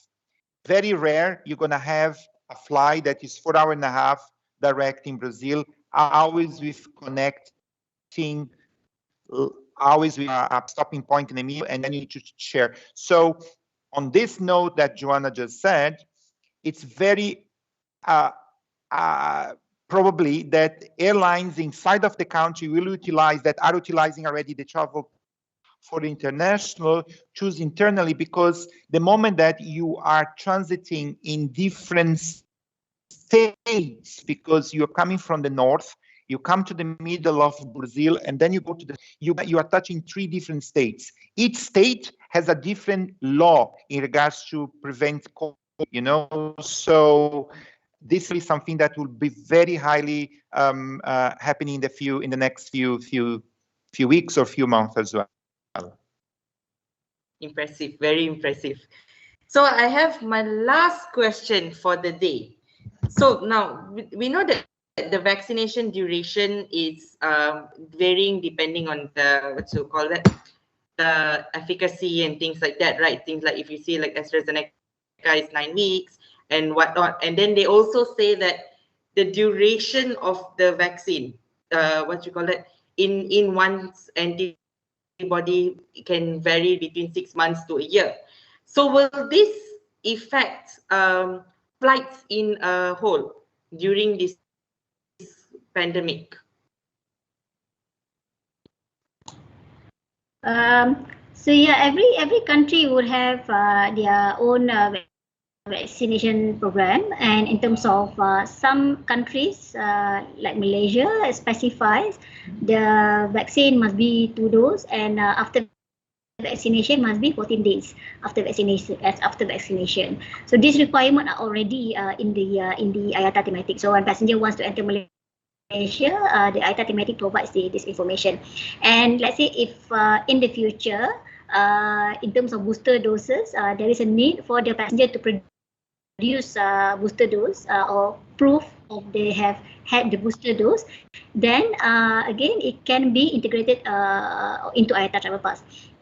Because IATA Travel Pass, essentially we just read the QR code from the vaccine certificate. If there is a booster dose, and that booster dose, obviously there is a digital credential via the QR code, then it can be read by IATA Travel Pass. So it can, the answer is IATA Travel Pass can be used for not only first and second dose, but also subsequent doses for boosters. And on the same note, for one of the IATA priorities is work with governments to encourage them to open the borders and relax quarantine measures, always respecting individual governments' rules, right? But I don't, at this point in time, it's a little bit too early to talk about, we know that we're going to have some booster maybe in the upcoming months, because they say that after 6 months of you received the job, maybe you need a booster. Right now it's happening to people that have a problem with immune system and people that older people, right? But we know that the industry need to demonstrate that we remain safe industry, the airline industry. So the industry need to demonstrate that we remain a safe industry, giving the travelers the confidence to fly or to regain confidence, because some people are at this point in time, they don't want to travel. And one of the most important thing that I believe that is it's happening in the industry is the adoption of the advanced HEPA filters on the aircrafts, which comparing different types of viruses or bacteria or dust or pollen or whatever. It's a very effective inside of the aircraft. So we know the COVID size virus size is 0.1, and when there is a droplet around is 0.5 microns, and the HEPA filters, they can filter 99.97 to 99% or above. So this is something that is really encouraging for us to know that the HEPA filters are during this period, they grow to filter 100% of anything that is inside of the aircraft as well. That is very important. Thank you so much for the answers. So I would just now like to open the floor to the public, to all our fellow students here watching, whether they have any questions to ask our guests over here.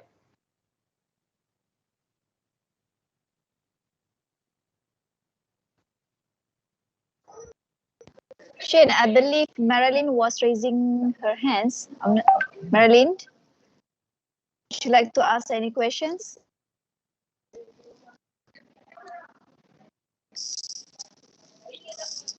All right, okay.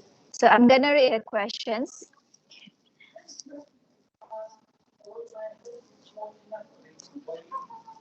So the question is, if there is any legal complications or disputes with IATA Pass, example to identify the theft, who is the regulating body for the proceedings for any legal cases?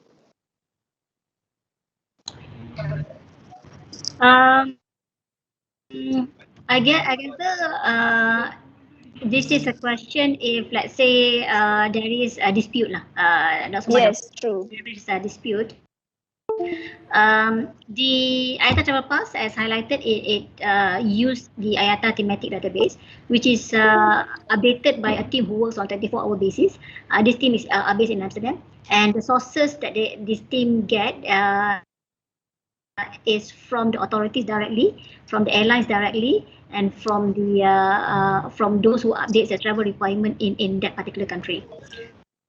So we receive these updates, we update it in thematic, and the thematic database is used by the airlines actually to check whether this passenger has a visa, whether this passenger has a valid COVID-19 test. So there are other elements that they are going to check.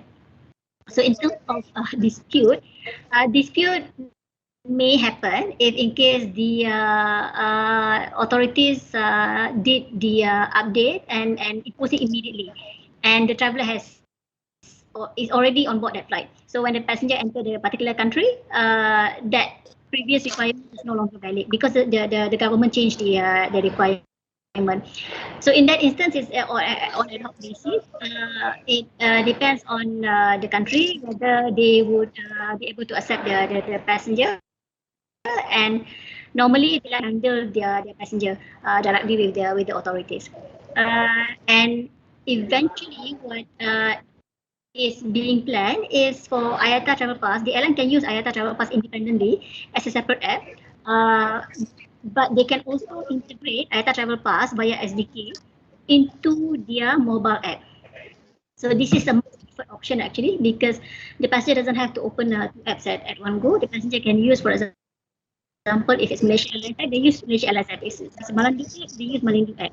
So only one app. But in terms of the working around the app, it's the IATA Travel Pass is working at the back of the airlines app.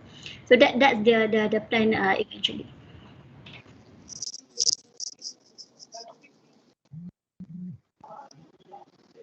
So I hope that answered the question.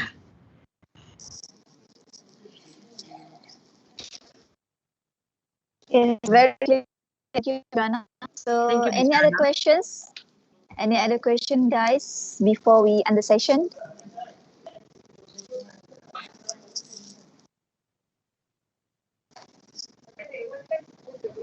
Do you have any more questions, Shane, from your side? Well, there is one. I do not know whether she's here or not. Okay, she asked me, what is the career prospects do I have if I want to work with IATA in the airports? Depending whether it's in the land side or the air side. But what if I want to work in the airports under IATA? what are my career prospects?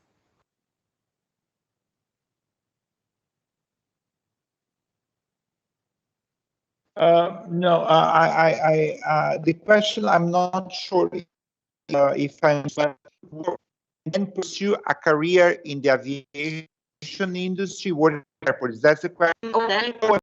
We don't work at airports. We don't work. We have offices. We have offices around the world. We have here in Singapore. We have one office in Malaysia where Joanna is the manager, and she works with Farah. The beginning of the is the country for some countries in our region, Pacific. So he takes care of those countries. He's based in Singapore in the regional office, where I am regional, where I am based. I can tell you that when you work for IATA, as I said during the presentation in regards to training, we have very high expertise in some specific fields. So Joanna from the she's providing to IATA on the field that she has the knowledge to support that specific position. I came from a different background to working IATA to support IATA to fulfill our roles and responsibilities on my specific role. So I can say that, for example, we have a lot of people to choose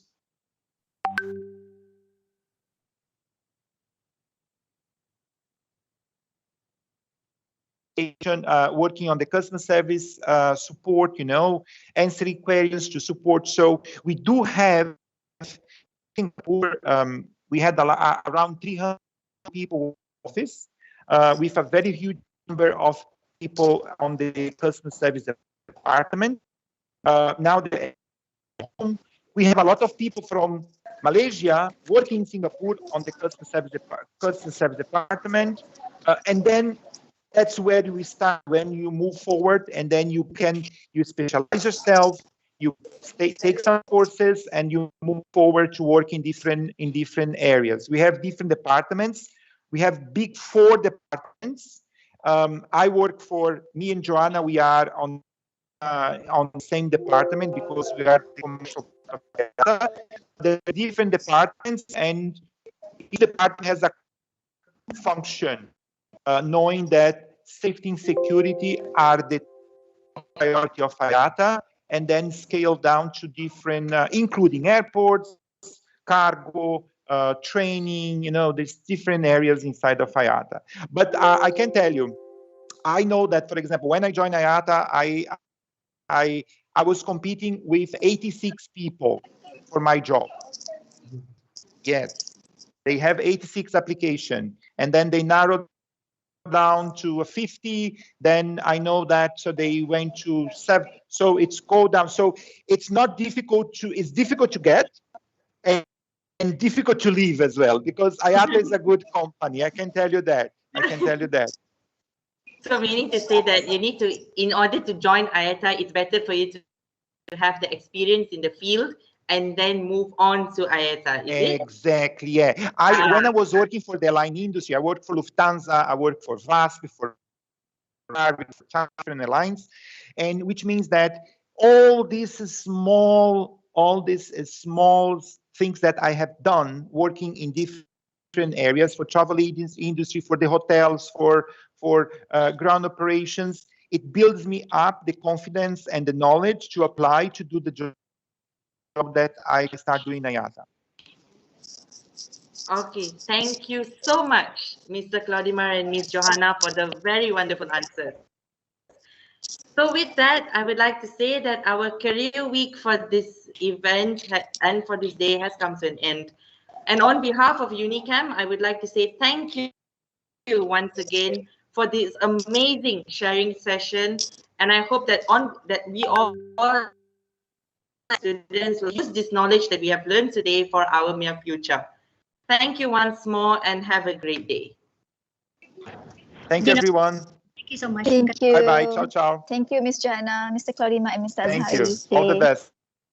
Thank you. You're Bye-bye. welcome. Azhari. Stay safe. Take care. Thank you. Stay Bye-bye. safe. Take care. Okay. Bye-bye.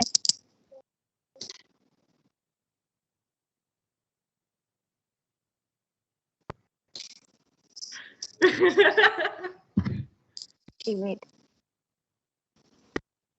All right. Okay, I believe. Okay.